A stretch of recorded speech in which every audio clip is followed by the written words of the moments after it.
નમસ્તે, ભાવનગર ગુજરાતથી હું નિધિદા કવિ આજે ફરીથી આપ સૌ પાસે વેદાંત આટાનું એક રેડી મિક્સ લઈને આવી છું. તો આ છે વેદાંત ઇડલી અથવા ઈદડા આટાનું પ્રીમિક્સ. તો એમાંથી આજે આપણે એક વાનગી બનાવીએ. તો ચાલો આપણે રેડી મિક્સને એક બાઉલમાં લઈ લઈએ. ફક્ત બે જ વસ્તુ આપણે ઉમેરવાની છે.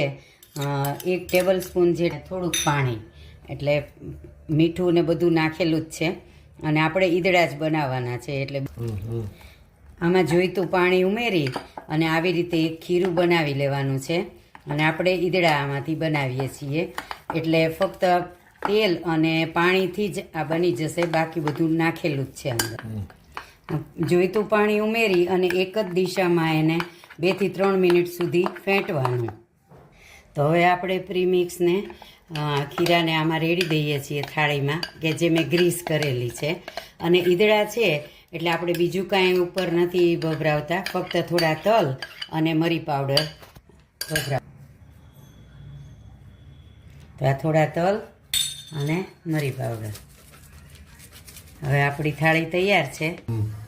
પાણી ગરમ મૂકી દીધું હતું આપણે, અને હવે આ થાળીને બાફવા મૂકી દઈશું લગભગ 10 થી 12 મિનિટ માટે.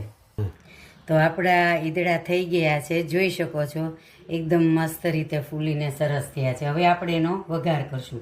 એના માટે તેલ અને હિંગ લીધા છે, અને કોથમરી ઉપર છાંટવા માટે.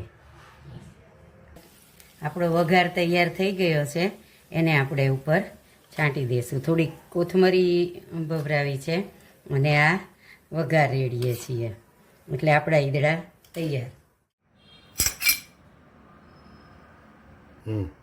તો તૈયાર છે વેદાંત આટાના ઈદડા પ્રીમિક્સમાંથી બનાવેલા ઈદડા.